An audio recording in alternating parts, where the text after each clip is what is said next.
Broadview on Sunday night as clashes broke out between police and protesters outside the ICE, Immigration and Customs Enforcement, detention facility. The unrest began as hundreds of demonstrators gathered along West Roosevelt Road chanting "No more deportations" and waving signs calling for the closure of detention centers nationwide.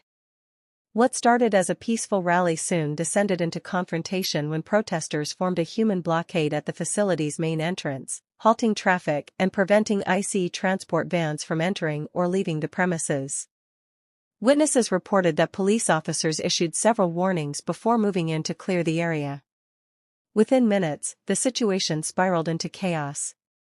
Footage from the scene showed officers using batons and pushing back protesters who refused to disperse.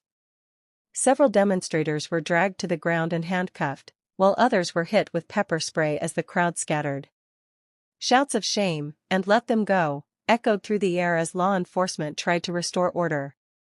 Ambulances were later seen assisting injured protesters, while police reported minor injuries among their ranks.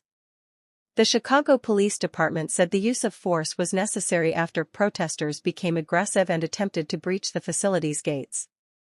However, activists present at the scene strongly disputed this account, accusing officers of overreacting to a peaceful sit-in. By midnight, the facility was surrounded by police barricades, and dozens of patrol cars lined the surrounding streets. The protest marked one of the most violent confrontations at an ICE facility in recent months, highlighting the growing anger and frustration over nationwide deportation policies. As tensions simmered, both sides appeared unwilling to back down, setting the stage for further unrest in the days ahead. Facility intensified. Chicago police declared the gathering an unlawful assembly, citing safety concerns and property protection. Officers issued multiple dispersal orders through loudspeakers, warning protesters to clear the area or face arrest. Despite the warnings, many demonstrators refused to move, locking arms and sitting in the roadway in an act of civil disobedience. The standoff lasted nearly 30 minutes before officers advanced, forming a tight perimeter around the facility's entrance. According to police reports, several protesters allegedly threw plastic bottles and debris at officers, prompting the decision to move in.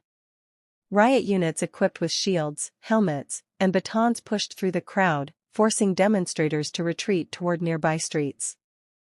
"Our goal was not confrontation but compliance," said Deputy Superintendent Carla Mendoza during a late-night briefing. "Unfortunately, some individuals chose to escalate the situation, leaving us no choice but to declare the assembly unlawful." By the end of the operation, at least 7 protesters